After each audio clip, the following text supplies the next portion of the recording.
Have you ever struggled to find the right words during a conversation? Maybe your mind goes blank when you needed it most.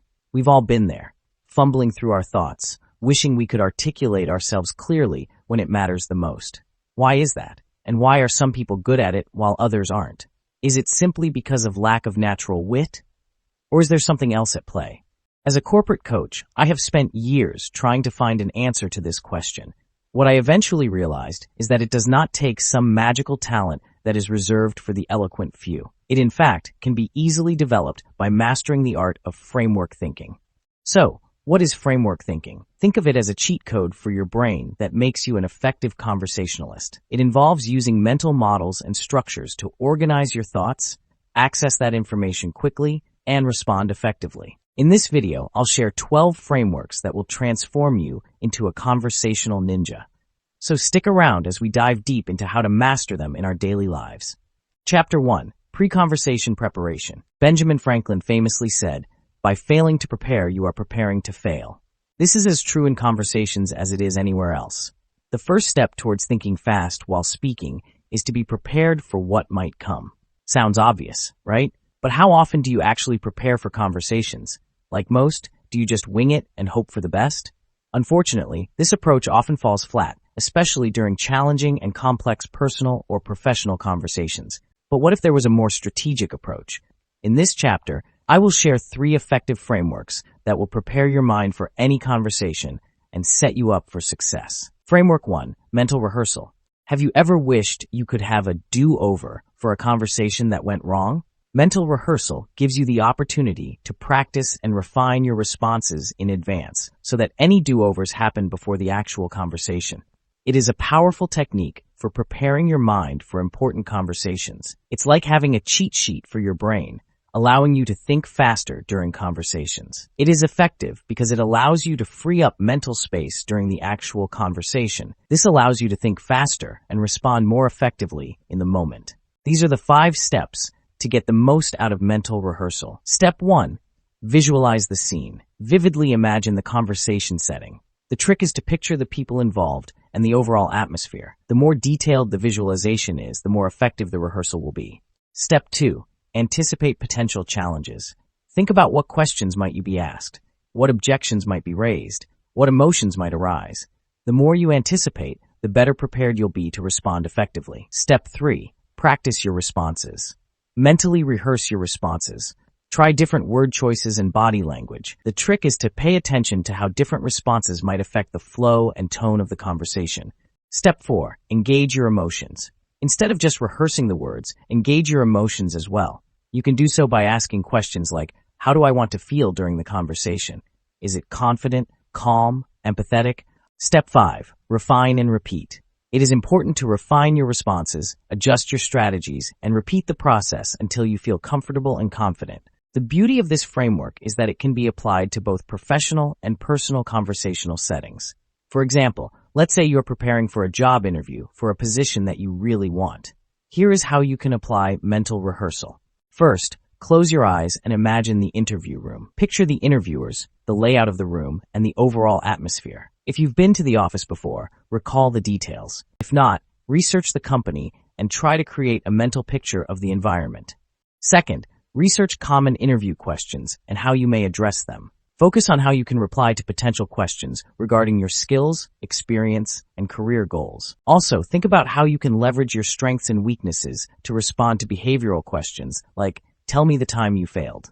Third, rehearse your answers to all the anticipated questions. Focus on delivering your response while being concise and clear. Strategies like STAR method are particularly efficient to structure your answers to behavioral questions. Fourth, consider the emotions you want to convey during the interview. Confidence, enthusiasm, professionalism. Practice emoting those during your mental rehearsal. For example, if you want to project confidence, practice speaking with a strong voice, maintaining eye contact, and using positive body language. Finally, keep identifying areas of improvement during your mental rehearsal. Plug those gaps by refining your responses, adjusting your strategies, and repeating the process till the time you are insanely confident and comfortable with your responses. One way is to do mock interviews to get feedback and refine your approach. Similarly, You can go about using this framework to ace presentations, negotiations, or any anticipated difficult conversations. Remember, by incorporating mental rehearsal, you can not only boost your confidence, but also free up mental space during the actual conversation, thus enabling you to think faster, react more effectively, and increase your success rate. Now, while mental rehearsal helps prepare for specific scenarios, what about those unexpected conversational twists and turns? This next framework has the answer. Framework 2, Storytelling Shortcut. You may be thinking, storytelling, how is that relevant to thinking faster in a conversation? Even though we primarily think of stories as a medium for entertainment, they are much more than that. They are also the key ingredient to improving cognitive agility and facilitating quick thinking. Think of your mind as a vast network of interconnected pathways, each representing a memory, an experience, or a piece of knowledge. Telling stories essentially activates those pathways. It not only makes your message more engaging, but also allows you to access information quickly. You can think of storytelling as having a library of anecdotes and examples at your fingertips, ready to be deployed at a moment's notice. So, the next time you find yourself searching for the right word, you can fall back on a pre-prepared story to illustrate your point. This will make your response faster and more impactful. Here's how you can leverage the storytelling shortcut to your benefit. First, identify and craft. The trick is to identify a few stories that have clear takeaways. Now craft these stories into concise and compelling narratives that focuses on the key details and the emotional impact you want to create. Second, rehearse and refine. Practice telling these stories aloud. Pay close attention to your pacing, tone, and body language. Focus on refining your delivery until you can tell the story confidently and authentically. It should have the power to engage your audience and convey the intended message. Third, contextualize and connect. Finally, when an opportunity arises in conversation, adapt one of your stories to fit the context and connect it to the topic at hand. This might involve tweaking the details, emphasizing certain aspects, or drawing parallels between the story and the current situation. Let's go back to our example of job interview. Let's say the interviewer throws you a curveball question like, "What's your biggest weakness?" Instead of freezing up or giving a generic answer, you could fall back on a pre-rehearsed story about the time you struggled with a specific skill. You could tweak it to showcase how you recognized it as a weakness and the steps you took to improve. This allows you to respond swiftly and confidently, showcasing your adaptability and quick thinking abilities. Remember, by mastering storytelling shortcut framework, you can respond quickly and effectively in almost any conversation. Now, while stories connect us on an emotional level, sometimes we need to think on our feet and make rapid connections between ideas. That's where the next framework comes in. Framework 3, Keyword Association Game. The keyword association game is a powerful framework to think on your feet. It allows you to make faster connections between ideas and access information quickly. It's like a workout for your brain that strengthens your cognitive flexibility and agility. You can also think of it like building a superhighway for your thoughts. Here is how you can use it. Step 1. Choose a keyword. Begin by choosing a keyword or phrase. This could be anything that comes to mind. You could also use a random word generator for inspiration. The word could be anything from tree to technology to philosophy. The more diverse your keywords, the more you'll expand your mental web. Step 2. Free associate. Next, quickly list related concepts, ideas, or memories that come to mind. Don't overthink it. Just let your mind flow freely. This is like a brainstorming session for your brain that allows you to explore the vast network of associations in your mind. Step 3. Connecting the dots. Now look for patterns, themes, or relationships between the words and ideas you've listed. Can you group them into categories? Do any surprising connections emerge? This is where the real magic happens, as you begin to see the hidden links between seemingly isolated concepts. Step 4. Map your mind. If you're a visual learner, try creating a mind map to represent your associations. This can help you visualize the connections between ideas and solidify your understanding. Step 5. Practice makes perfect. Remember, the more you play this game, the faster and more agile your thinking becomes. Try to make it a daily habit. It will keep your mind sharp and flexible and will prepare you to tackle any conversational challenge. The keyword association game is highly effective as it helps with, first, flexibility. It improves your ability to adapt to unexpected turns in a conversation. Just like a gymnast who can effortlessly adjust their movements in midair, you'll be able to navigate conversational shifts with grace and ease. Second, idea generation. It not only helps you generate new ideas, but also make connections between seemingly unrelated concepts. This sparks creative insights, as you can now discover hidden relationships between ideas. Third, information access. Your ability to quickly access relevant information and knowledge will improve drastically. It's like having a mental search engine that can instantly retrieve the information you need, right when you need it. Think of the keyword association game as your secret weapon for navigating conversations with agility and wit. Imagine you're having a conversation about the future of technology. Suddenly, the topic shifts to the ethical implications of artificial intelligence. If you've been playing the keyword association game, your mind might quickly connect AI to concepts like ethics, bias, job displacement, and sentience. This allows you to think quickly and contribute effectively to the conversation, as you are now in a position to offer insightful observations. Now, let's circle back to our initial example of job interview. Let's say the interviewer asks you about your experience with teamwork. Initially, you might have scrambled to recall specific examples. However, after the keyword association game, you might quickly connect teamwork to concepts like collaboration, communication, conflict resolution, and shared goals. This allows your brain to respond swiftly and comprehensively. Remember, by regularly playing the keyword association game, you're essentially making it easier for yourself to think swiftly, respond to unexpected questions in creative and comprehensive ways, and ultimately contribute meaningfully to any discussion. Now that you've mastered the 3 pre-conversation frameworks, it's time to move to in-conversation thinking frameworks to dodge verbal punches, land impactful points, and emerge victoriously from any conversational spar. Chapter 2, In-Conversation Frameworks. In this chapter, I'll share 8 in-the-moment tactics that will help you navigate any verbal volley with grace and precision. Think of them as your secret weapons for thinking fast on your feet. By mastering these frameworks, you will also be able to express yourself with confidence and clarity during a heated debate, a difficult negotiation, or delicate personal conversation. Framework 4, Pause and Paraphrase.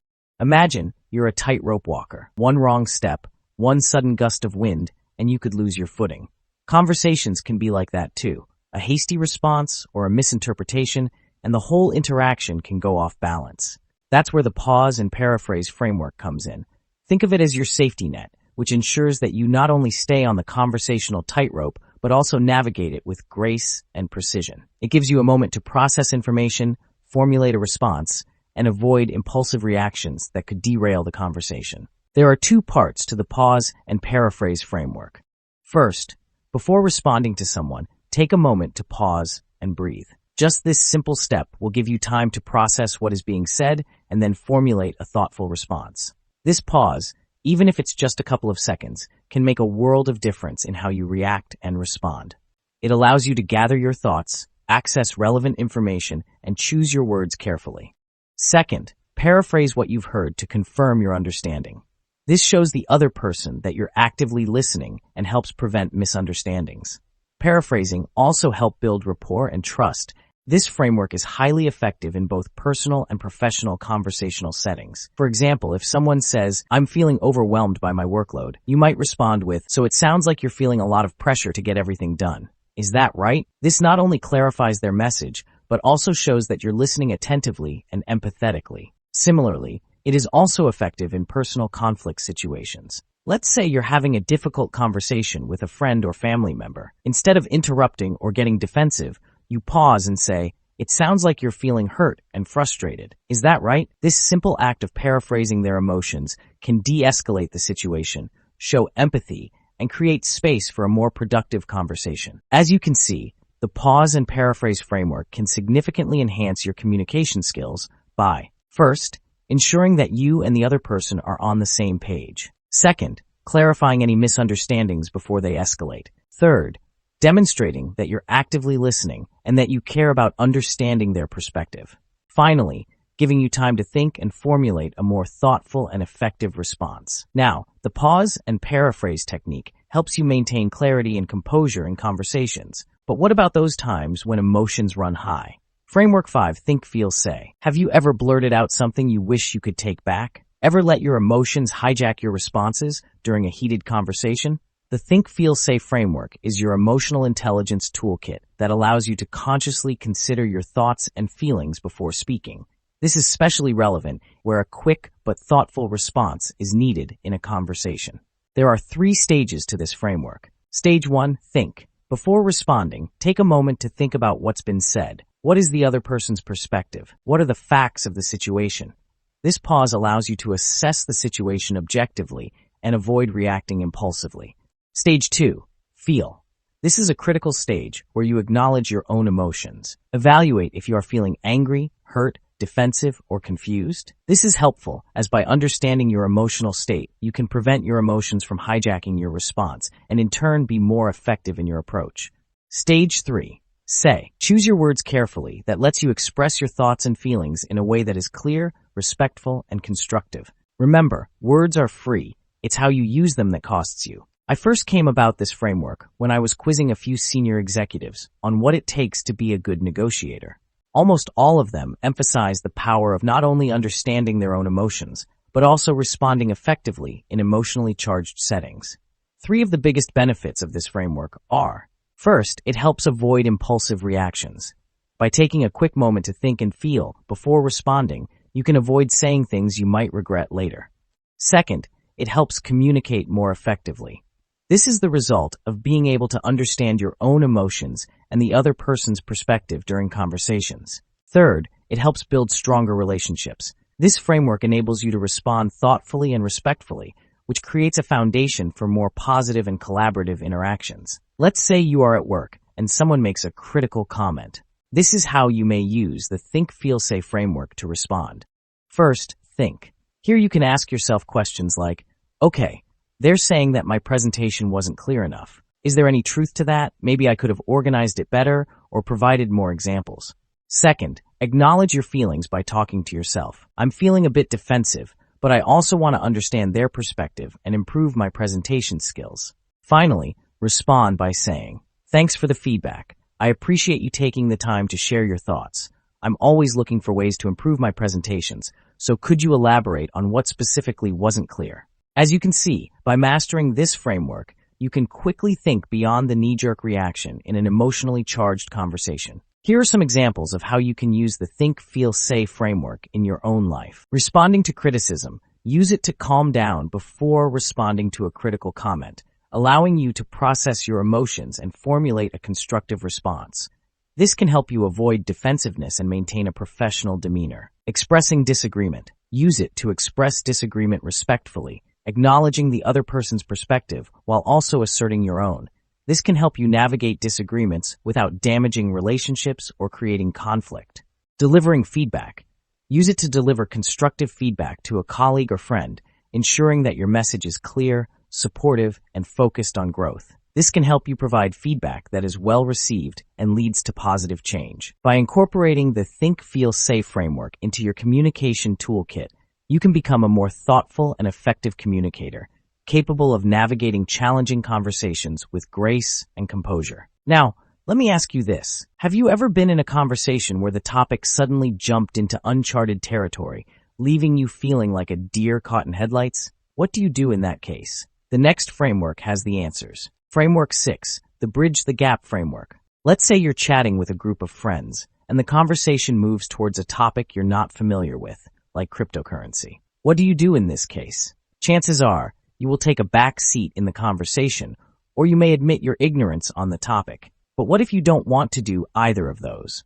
That's where the Bridge the Gap framework comes in. Instead of letting the conversation stall or admitting your ignorance, you can quickly build a bridge to a related topic that you do know something about. In our example, you might say something like, "That's interesting, and it reminds me of how the stock market has been performing lately." This allows you to seamlessly transition the conversation to a topic you're more comfortable with, demonstrating your knowledge and keeping the conversation flowing smoothly.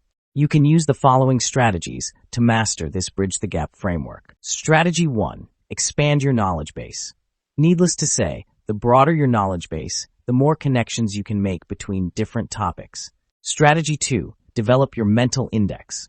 Think of your mind as a vast library filled with books, articles, and memories. The idea of a mental index is to organize your knowledge and experiences in a way that allows you to quickly access relevant information. Two effective ways to do so are, first, by creating mental categories. Here you organize your knowledge and experiences into categories and subcategories, such as work, travel, and hobbies. Second, by practicing regular retrieval from memory. This strengthens neural connections and makes it easier to access information quickly. Strategy 3. Master transition phrases. The idea is to develop a repertoire of bridging phrases that you can use to smoothly transition between topics. Some examples include, "That's an interesting point, and it reminds me of." You can also use, "Speaking of that, I was wondering." Another common transitory phrase is, "And on a related note." The Bridge the Gap framework can be one of your most powerful tools in your conversational toolkit. It's a valuable tool for, first, thinking on your feet. When the conversation takes an unexpected turn, you can quickly find a bridge to a related topic that you are more comfortable with. Second, demonstrating your knowledge. By connecting the conversation to something you're familiar with, you can showcase your expertise and contribute meaningfully to the discussion. Third, maintaining control. By steering the conversation towards familiar territory, you can maintain control and avoid feeling flustered or out of your depth. The Bridge the Gap technique helps you navigate unexpected turns in the conversation. But what about those moments when you need a little more time to gather your thoughts? Framework 7. Question, response, question. Ever been put on the spot with a question that leaves your mind scrambling for an answer? The question, response, question technique is a valuable tool for navigating such situations. It helps you buy precious time to think without stalling the conversation. The idea is not just about dodging tough questions. It's about buying time to formulate a thoughtful response while keeping the conversation flowing. As Thomas Watson famously said, the ability to ask the right question is more than half the battle of finding the answer. Here's how it works in a conversation. First step is to acknowledge the question or comment, showing that you've heard and understood it. This could be a simple, "That's an interesting question," or "I understand your concern." Second step is to ask a clarifying question to gain a deeper understanding of the other person's perspective. You could also ask a question just to buy yourself some time to think. This could be something like, "Could you elaborate on what you mean by that?" Or "Can you give me an example?" Third step is to redirect. Here you follow up with another question to subtly shift the focus or redirect the conversation. This could be a related question that allows you to address the topic from a different angle, or a broader question that opens up the conversation to other perspectives. Let's say you are taking Q&A session after your presentation and someone asks you a challenging question. This is how you can use question-response-question framework to respond. First, you acknowledge by saying, "That's a great question. I appreciate you bringing that up." Second, you clarify the question further by asking, "Could you tell me more about your specific concerns regarding this issue?" Third, you then redirect by saying, "And how do you think this issue might affect the industry as a whole?" The benefits of applying the question-response-question framework. 1. You buy time to think. The clarifying question gives you a moment to gather your thoughts and formulate a response. 2. You get to clarify the other person's perspective and gain a deeper understanding of their concerns and motivations. 3. You keep the conversation flowing while maintaining engagement and avoiding awkward silences. 4. Meanwhile, you maintain control by steering the conversation in a direction that is more comfortable or productive for you. Remember, the question-response-question framework trains you to think fast and respond effectively in the heat of the moment. Framework 8. The Reframing Technique. Have you ever been in a conversation where someone throws an off-putting criticism at you? It is like getting hit with a verbal sucker punch that can leave you flustered and defensive. But what if you could gracefully deflect the criticism and even turn it into opportunities for growth, connection, and even influence? That's the power of this framework. Now you may be thinking, isn't this similar to the Bridge the Gap framework we discussed earlier? After all, we are talking about changing the subject here as well? Well, not exactly.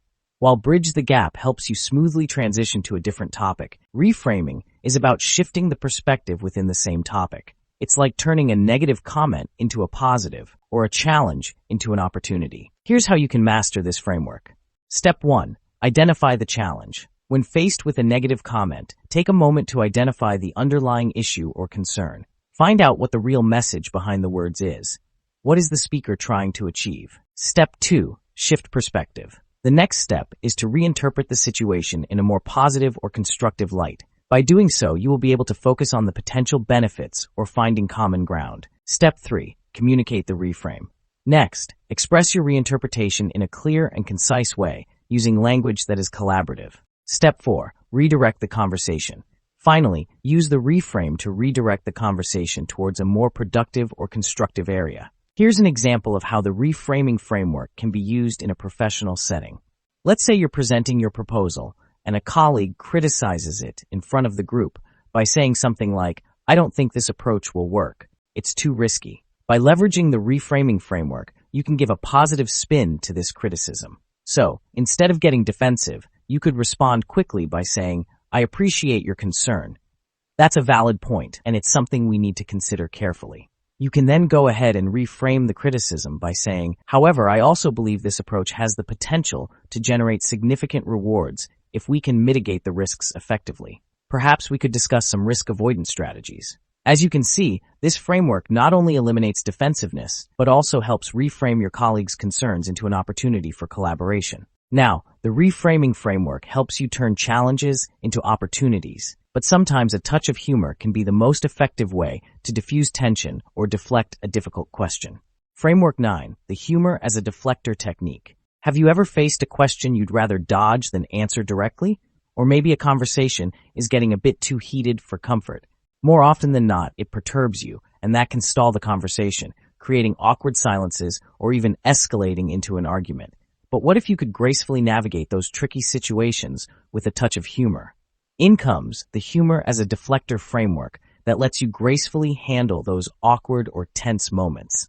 We've all encountered those awkward moments when someone asks a prying question we'd rather avoid. Instead of fumbling through a vague answer or drawing a hard boundary, try deflecting with humor. A light-hearted response like, "Well, that's a story for another time," preferably over a strong cocktail, can diffuse the tension and allow you to gracefully sidestep the question without seeming rude or dismissive. I have personally used this technique during contract negotiations where the other party was being overly aggressive. I love using humor to de-escalate tension by saying something like, "Wow, you're really good at this. Are you sure you weren't a lawyer in the past?" Like all the other frameworks discussed here, the humor as a deflector framework helps you think on your feet and allows you to leverage humor to also buy time to formulate any further responses. However, there is a potential flip side to this framework if you use humor that is offensive, insensitive, or inappropriate for the context.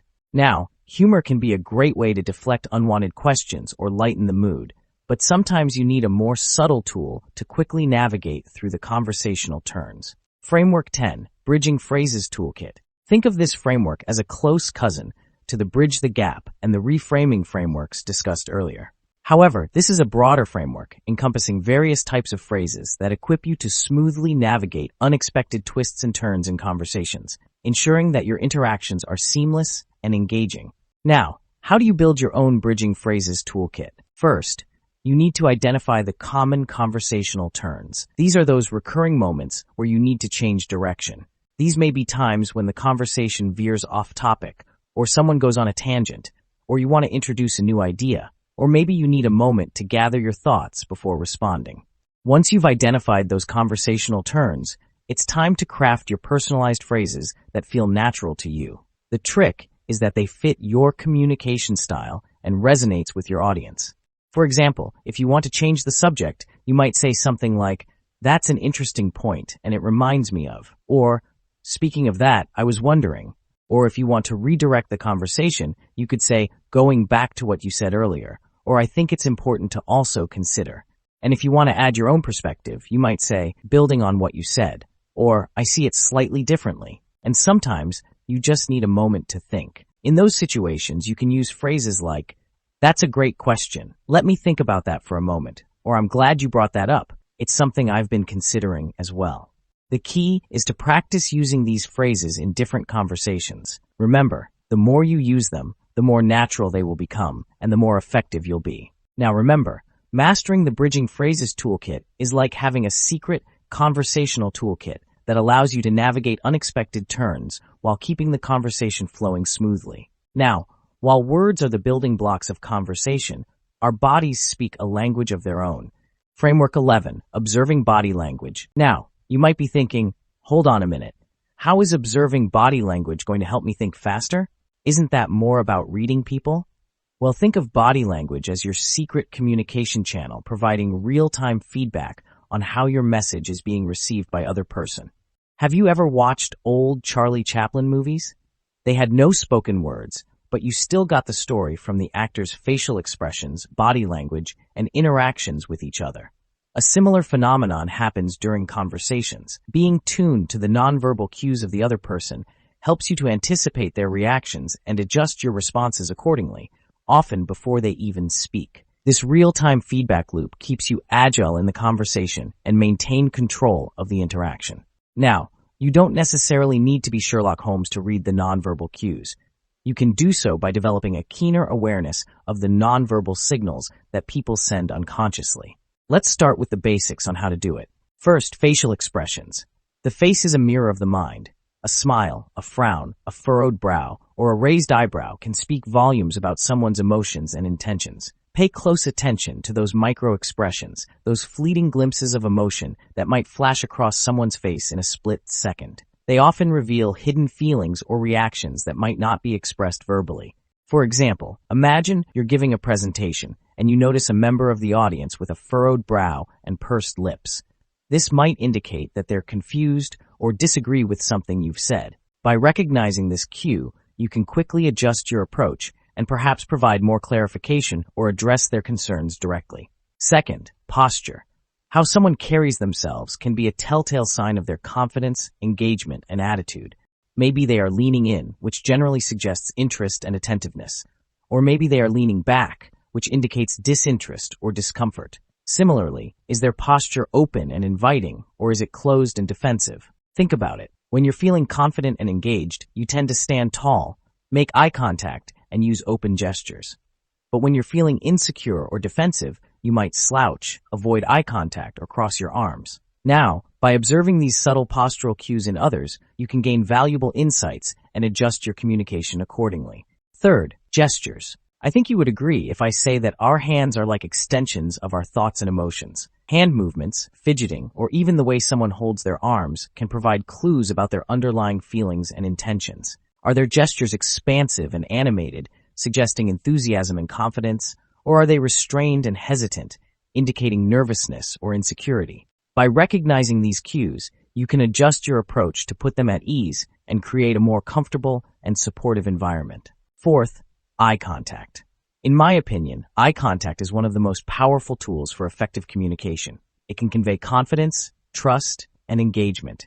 In general, maintaining comfortable eye contact shows interest and attentiveness, while avoiding eye contact might indicate discomfort, disinterest, or even deception. But be mindful of cultural differences, as some cultures might consider prolonged eye contact to be rude or disrespectful. Remember, mastering the art of reading body language can significantly enhance your conversational agility, allowing you to respond to unspoken cues and navigate social dynamics with greater ease and effectiveness. It allows you to build rapport, detect deception, anticipate reactions, and navigate conflict quickly and often without spoken words. Now that you have mastered in-conversation frameworks, it is time to build a feedback loop that builds you into a conversational ninja. Chapter 3, Post-Conversation Reflection. Socrates famously said, "The unexamined life is not worth living." Just as an athletes review game footage to improve their performance, reflecting on your conversations can help you identify your areas for improvement. Think of post-conversation reflection as watching the game film. In this chapter, I will share a powerful review and reflect framework to help think fast in conversations. Framework 12, Conversation Replay. Analyzing past conversations is a powerful way to identify patterns and responding more effectively in the moment. The Conversation Replay framework is like having a rewind button for your conversations. It allows you to review your performance and improve your game. So, why is this so effective? Well, first of all, it helps you become more aware of yourself as a communicator. You start to notice your habits, your strengths, and your weaknesses. It's like holding a mirror up to your communication style. Second, it helps you recognize patterns in your conversations. Do you tend to interrupt others? Do you get defensive when challenged? Do you struggle to express your ideas clearly? By analyzing your conversations, you can identify these patterns and start to address them. Third, it helps you improve your strategies. You can evaluate what worked well in a conversation and what didn't. This allows you to refine your approach and develop more effective communication techniques. And finally, it increases your agility. By learning from your past experiences, you can anticipate potential challenges and prepare more effectively for future conversations. So, How do you actually use the conversation replay framework? It's simple. After a conversation, take some time to record your reflections. This could involve writing in a journal, recording a voice memo, or even just mentally reviewing the conversation. Then ask yourself some key questions. What were the main topics discussed? How did I feel during the conversation? What were my communication goals and did I achieve them? Were there any misunderstandings or missed opportunities? What could I have done differently? By analyzing your conversations in this way, you can identify patterns, develop strategies, and become a more agile and effective communicator. For example, imagine you recently had a job interview. After the interview, use the conversation replay technique to reflect on your performance. Ask yourself questions like, did I answer the questions clearly and concisely? Were there any questions that I struggled to answer? Did I build rapport with the interviewer? And how could I have improved my responses? By analyzing your performance in this manner, you can identify areas for improvement and level up your interviewing skills. There you have it, 12 frameworks that helps you develop uncanny ability to think on your feet and respond effectively in any situation. Now check out this video to learn about the habit that can radically change your life without the pressure of chasing goals and outcomes.